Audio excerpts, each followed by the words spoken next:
வணக்கம். நம்ம மூலத்தரவுகளை அலசி ஆராயும் இன்னொரு ஆழமான தேடலுக்கு உங்களை வரவேற்கிறேன். இன்னைக்கு நம்ம பயணிக்க போற இடம் ரம்மியமான மலைமுகடுகளும் பனிபடர்ந்த பள்ளத்தாக்குகளும் நிறைஞ்ச ஒரு சொர்க்க பூமி. அதுதாங்க மணிப்பூர். இயற்கையின் மடியில உருவான அந்த நிலப்பரப்புல இருந்து வந்து உலகத்தையே திரும்பி பார்க்க வச்ச ஒரு கலையான மணிப்பூரி பாரம்பரிய நடனத்தை பத்தி தான் இன்னைக்கு நாம டீகோட் பண்ண போறோம். இது வெறும் கைகால்களை அசைக்கிற நடனம் இல்லைங்க.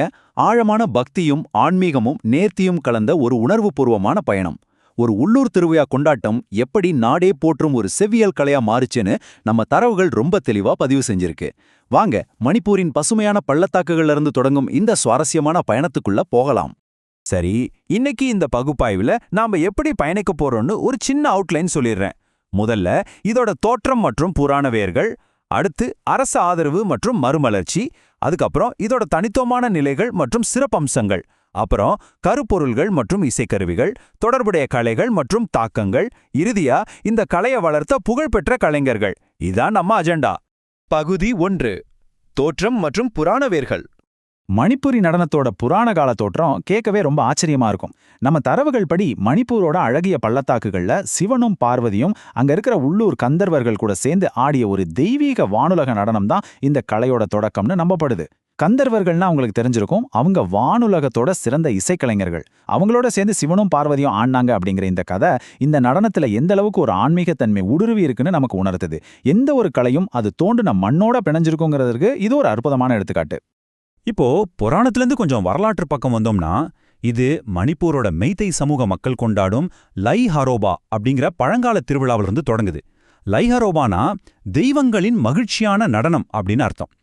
காடுகளையும் இயற்கையும் பாதுகாக்கிற உமங்லாய் தெய்வங்களை மகிழ்விக்கவும் பிரபஞ்சத்தோட படைப்பை கொண்டாடவும் நடத்தப்படுற பிரம்மாண்டமான விழா இது. இங்க சடங்குகளுக்காக ஆடப்பட்ட ஆரம்பகட்ட நடனங்கள் தான் பல நூற்றாண்டுகளா கொஞ்சம் கொஞ்சமா மெருகேறி இன்னைக்கு நாம பார்க்குற செவ்வியல் நடனமா உருவெடுத்திருக்கு. எப்படி ஒரு உள்ளூர் மரபு செவ்வியல் வடிவமா மாறுதுன்னு பார்க்கவே ரொம்ப ஆச்சரியமா இருக்குல்ல. பகுதி 2. அரச ஆதரவு மற்றும் மறுமலர்ச்சி. காலப்போக்கில் இந்த கலை எப்படி மாறுச்சுன்னு தெரிஞ்சுக்கிறது ரொம்பவே முக்கியம். ஆரம்பத்துல இயற்கையை மையமா வச்சிருந்த இந்த நடனம் 15ஆம் நூற்றாண்டுல மணிப்பூர்ல வைணவ மதம் பரவனப்போ ஒரு பெரிய திருப்புமுனையை சந்திச்சுது. அப்போ இது முழுமையா கிருஷ்ணரை மையப்படுத்தின பக்தி நடனமா மாறிடுச்சு. ஆனா இந்த கலைக்கான உண்மையான பொற்காலம்னு பார்த்தா அது 18ஆம் நூற்றாண்டு தான். மணிப்பூர் ஆண்ட மாமன்னர் ராஜா பாக்யச்சந்திரா இந்த கலைக்கு முழுமையான அரசாதரவை கொடுத்தார். அவர் தீவிர கிருஷ்ண பக்தர். அவர்தான் மகாராஸ் நடன பிரிவை உருவாக்கி கலைஞர்களுக்கான தனித்துவமான உடைகளை வடிவமைச்சு இந்த கலைக்கு புத்துயிர் கொடுத்தார். அரசர்களோட ஆதரவு எப்படி ஒரு கலையை அடுத்த கட்டத்துக்கு நகர்த்தணும் இது காட்டுது. நவீன காலத்துல ரவீந்திரநாத் தாகூர் இந்த கலையோட அழக பார்த்து வியந்து 1920களில் இதை தன்னோட சாந்தி நிகேதன்ல அறிமுகப்படுத்தினார். இதுதான் மணிப்பூர் எல்லையை தாண்டி இந்த கலை தேசிய அளவில் புகழ்பெற மிக முக்கிய காரணம். பகுதி 3. தனித்துவமான நிலைகள் மற்றும் சிறப்பம்சங்கள்.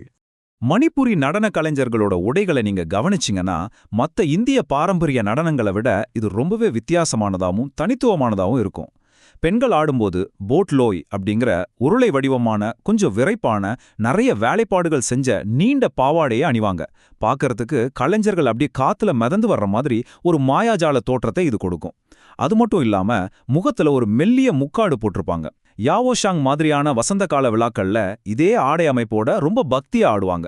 இதுவே இந்த கலையோட புனிதத்தன்மையை மேலும் மெருகேத்துது. பரதநாட்டியம், கதகளி மாதிரியான நடனங்களோட இத ஒப்பிட்டு பார்த்தா இது எந்த அளவுக்கு மாறுபட்டதுன்னு உங்களுக்கு நல்லா புரியும். பொதுவா பிற கலைகள்ல முகபாவனைகளுக்கும் கண் அசைவுகளுக்கும் ரொம்ப முக்கியத்துவம் இருக்கும். ஆனா மணிப்பூரி நடனத்துல முகத்துல முக்காடு இருக்கிறதால முகபாவனைகளை விட உடல் அசைவுகள்ல இருக்கிற ஆழ்ந்த நேர்த்தி, அதாவது லாஸ்யம் மூலமா தான் கதையை சொல்லுவாங்க. இங்க கோவத்தையோ வீரியத்தையோ காட்டுற தாண்டவம் ரொம்ப குறைவு. முழுக்க முழுக்க பக்தி பரவசமோ மென்மையான அசைவுகளும் தான் பிரதானம். இதை வெறும் பொழுதுபோக்குன்னு சொல்லிட முடியாது. இது ஒரு ஆன்மீக தேடல். மணிப்பூரி நடனத்துல மிக நுட்பமான ரொம்ப ஃபேமஸான ஒரு நிலை இருக்கு. அதுதான் நாகபந்த முத்திரை. இதை நீங்க கற்பனை செஞ்சு பார்க்கணும்னா ஆங்கிலேயன் 8 அல்லது முடிவிலிய குறிக்கிற இன்ஃபினிட்டி குறியீட்டை கொஞ்சம் நினைச்சு பாருங்க. கலைஞர்களோட கைகளும் உடலும் சேர்ந்து முடிவில்லாத அந்த 8 வடிவத்தை தொடர்ச்சியா வளைவுகள் மூலமா உருவாக்குறது தான் இந்த முத்திரை. எந்த ஒரு கடினமான கோணங்களும் இல்லாம ஒரு நதி பாயிற மாதிரி ரொம்ப கவித்துவமான ஒரு தொடர்ச்சியான நிலை இது. முகத்துல உணர்ச்சிகளை காட்ட முடியாதத கலைஞர்கள் தங்களோட கை மற்றும் கால்கள் அசைவுகள் மூலமா எப்படி முழுமையா ஈடு சேர்றாங்கன்னு பாருங்க. விரல்களோட ஒவ்வொரு அசைவும் ரொம்ப கவனமாவும் நேர்த்தியாவும் இருக்கும். ரொம்ப முக்கியமா இவங்க கால்களால தரைய வேகமா தட்டுறதோ சத்தம் எழுப்புறதோ கிடையாது. பாதங்கள் தரைய மிக மென்மையா தொடும். இதனால அந்த சூழலோட அமைதியும் ஆன்மீகத்தன்மையும் கொஞ்சம் கூட கலையாம பாதுகாக்கப்படுது. முழங்கால்களை கொஞ்சம் மடக்கி உடலோட எடைய பேலன்ஸ் பண்ணி மிதக்கிற மாதிரி ஆடுறதுல தான் ஒரு மணிப்புரி கலைஞரோட அசாத்திய திறமையே அடங்கியிருக்கு. பகுதி 4 கருப்பொருள்கள் மற்றும் இசைக்கருவிகள். நடனத்தோட ஆன்மாவை அதோட இசையிலையும் கதைகள்லையும் தான் நம்ம தேடலும். 15ஆம் நூற்றாண்டுல வைணவத்தின் வருகைக்கு பிறகு இதோட மைய கருப்பொருள் ராஸ் லீலா, அதாவது ராதாகிருஷ்ணரோட காதல் கதையா மாறிடுச்சு. இந்த கதைகளை ஒரு இலக்கிய படைப்பா மாத்த ஜெயதேவர் எழுதிய கீத கோவிந்தம் மற்றும் சண்டிதாஸ் மாதிரியான மகத்தான பக்தி இலக்கிய கவிஞர்களோட பாடல்கள் பெருமளவுல பயன்படுது.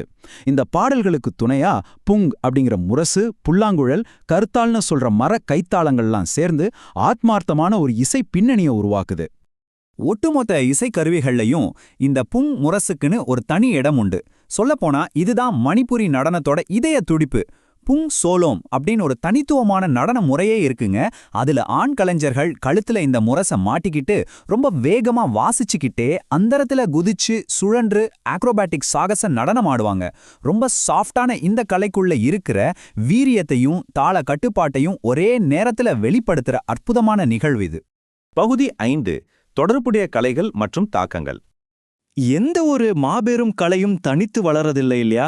மணிப்புரி நடனமும் அப்படிதான். அதோட பிராந்தியத்தில் இருக்கிற பிற கலைகளோட ரொம்ப ஆழமா பிணைஞ்சிருக்கு.